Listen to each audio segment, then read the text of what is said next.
Here's the answer for quick check number 1 from lesson 1.7.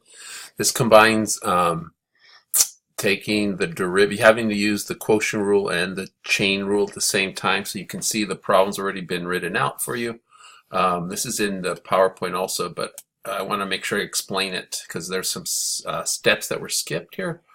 And so what we're looking at is we get down here, apply the quotient rule. You can see the rule here, and then the chain rule. Since you had to take the derivative, the inside comes out. You can see that comes out multiple times. And then from after the step 2 right here, you end up with this here, 2 times 12, and so you end up, so take a look at that. So the next step's an important one that happens a lot of times during the quotient rule.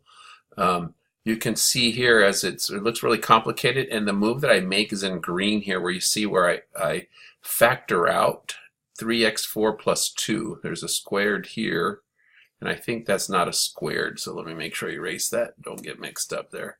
That's not a squared there.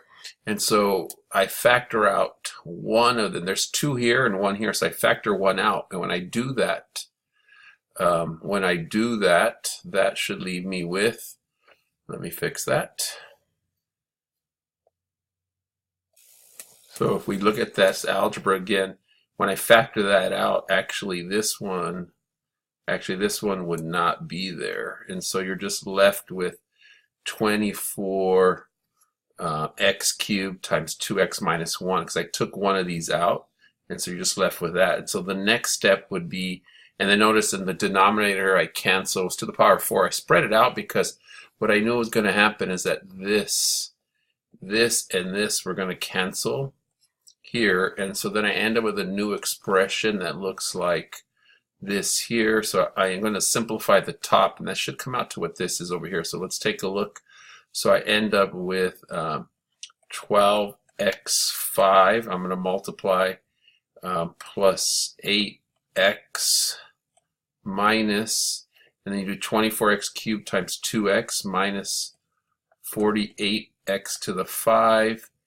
And then negative 24x squared cubed times negative 1. So this becomes plus 24x cubed. And then all of that's going to be over here, 3x4 plus 2x cubed. And then that, we'll come to that after we simplify. That's the 12 and the negative 48. That's negative 36, 24, and 8. And so there's some algebra that gets missed in these steps here. This was the solution from the PowerPoint. So I just want to make sure you got a chance to see that.